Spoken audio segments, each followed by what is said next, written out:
Hi everybody. So this is the second week of Research Inquiry. So what I wanted to do this week was to share some ideas about the systems associated with research. Last week we had 3 modules that tried to cover a large range of topic areas that we'll be going back to a little bit more carefully in the coming weeks.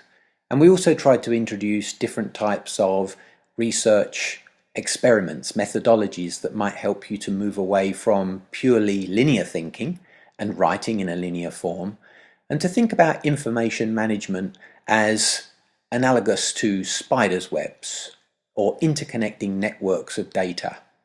So all of the experiments and the drawings and the writings that you will have been doing in the first week are trying to limber you up to develop certain sort of skills that we will be able to come back to and hopefully navigate and negotiate greater bodies of information as the semester goes forward. But this week what I wanted to do was to create 3 different modules. 3 modules that talk about different component parts of research. The first of these modules we're going to use to look at the differences between subjective and objective research. The second of the modules this week is going to look at some of the systems that we're referring to in terms of research and how systems in some way can help us to manage the information that we gather. And the third of our presentations this week is going to be looking at different ways in which we can solicit feedback by presenting research data to end users. So let's make a start on looking first of all then at part 1. Over the course of the week I was looking at our course readings, but also comparing them to one of our recommended readings for this semester. This is a book which we use frequently in the Universal Design Studio courses and will also feature in the thesis research class. It's a book called Inquiry by Design by John Zeisel. John Zeisel is a very interesting individual. We could say that John Zeisel is an environmental behavior researcher and has conducted a variety of different research exercises over his career which have helped to better understand different phenomena related to how we change the environment and how we adapt to changes in our environment. What's nice about John Zeisel's book is he provides concrete case studies, which I think is a very helpful thing for us to have occasionally, where we can look back and understand specifically what we're talking about when we go to areas such as defining a concept, looking at a hypothesis, and subsequently coming up with a research question. I'd like to share the second paragraph from chapter 2 of John Zeisel's book with you briefly. He asks the question, what is research? It's more than just searching, because searching can be haphazard. Or it's more than solving problems, because this can remain merely pragmatic. Researchers want to use their experience systematically to learn something that will help identify and solve new problems. Presented with a problem, researchers draw on theory, training, accumulated knowledge, and experience to generate tentative ideas about how to solve that problem. Exploratory hypotheses serve as the basis first for observing and gathering data about the topic, and then for describing and understanding it. Making visible the implications of the data leads to improved hypotheses, further data gathering, and so on until the problem is sufficiently refined and a tenable solution is found.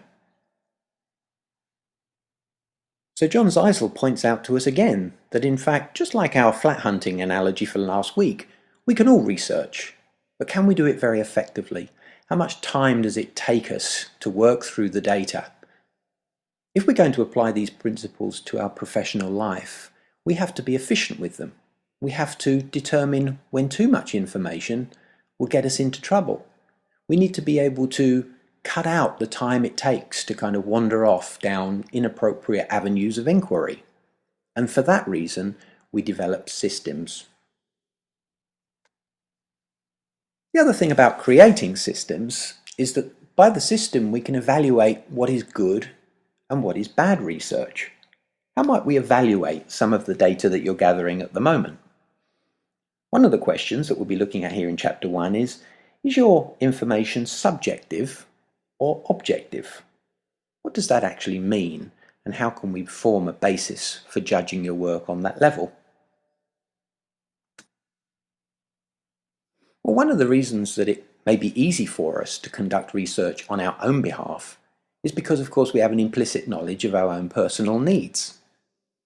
Many clients might also assume they have an implicit knowledge of their own needs, but that's not necessarily always the case. Each one of us is really made up of a series of biases and predispositions that we are not entirely aware of.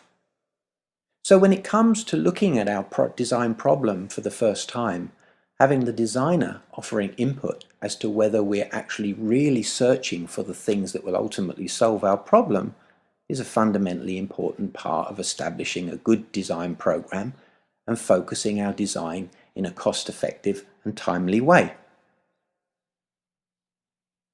Let's try and think about some examples of where this may occur.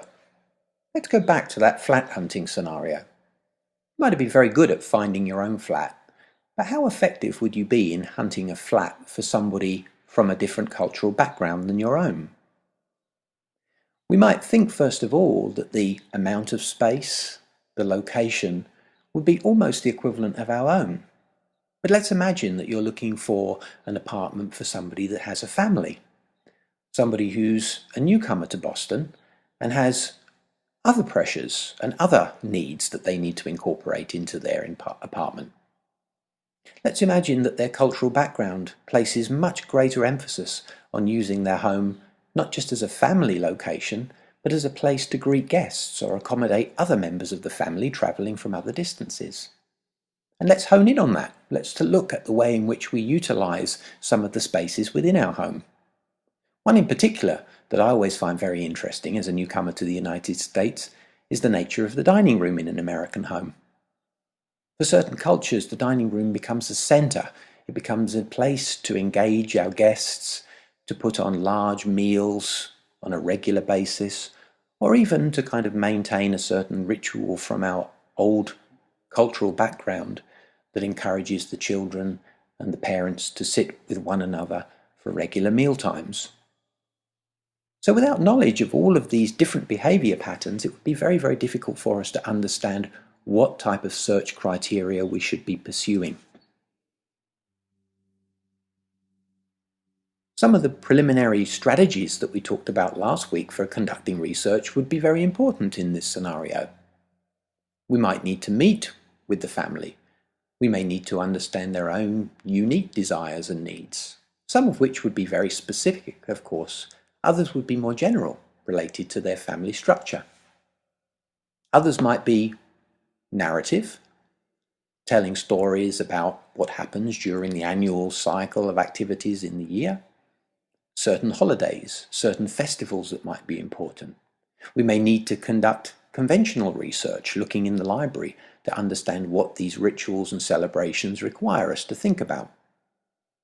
But others may be much more important in terms of gaining contact, visceral information, such as observation, sitting with the family and watching their daily routines. Many of our habits and behaviours can't be articulated verbally, and so the researcher again can observe closely, take photographs, make notations, and subsequently map out certain experiences that they see which need to be woven into their design process. And this combination of methods is what we refer to as the scientific method. But I would like to challenge the idea that the scientific process is in any way a pragmatic set of rational action steps. As we mentioned last week, research can be both driven by data, observation and research patterns, but it can also be a very artistic and creative process as well. Let's use one concrete example. Let's think about some of those earlier tactile mapping exercises that we might have explored as part of our work at NESAD. If we think about the things that we would need to know if we were conducting a more elaborate mapping exercise for a hospital, we would already have to think about the variety of pathways we would need to pursue in order to gather a suitable amount of research in order to approach that project intelligently. What would those processes involve? Well, firstly, of course, as a tactile mapping exercise, we're talking about cognition, helping to create a method by which everybody can understand the information in a predictable fashion. So maybe we'd have to conduct information into the human brain. We'd have to look at what cognition really means. There is a difference between cognition, which is our capacity to recognize certain objects and forms, almost inherently, and there's a difference in perception. Perception being the types of skills we've learned in order to observe things by virtue of growing up in the built environment. Man-made perception, natural cognition. I'd also need to know more about colour. I'd need to know about images and typography. What would work more predictably than others? And then I would need to sort of navigate over to look at variations in human stress, let's say, that would be common to hospitals. I'm sure that there are many different users in hospitals, all of whom would relate to that information differently.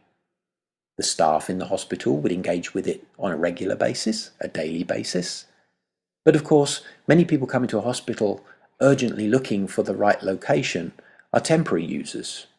So how can the information be relevant and meaningful and effective for people who are very used to seeing the information and those who have never seen it before? So let's bring the topic of subjective and objective back into the equation.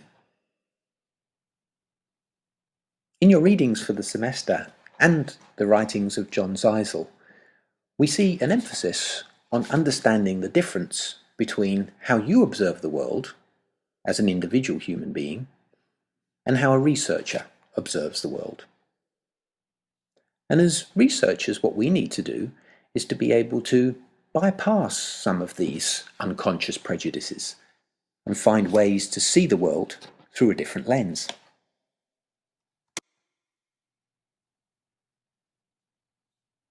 Art school pedagogy is shaped largely by the mission of trying to encourage designers to educate themselves about the world around them. They can do this in a variety of different ways, of course. They can study the liberal arts to understand different components of history, arts, culture, politics that are different from their own. But also in the art school context, we learn to draw. Drawing is a tool by which we observe reality and communicate that reality to ourselves in ways that we wouldn't otherwise see it through our eyes.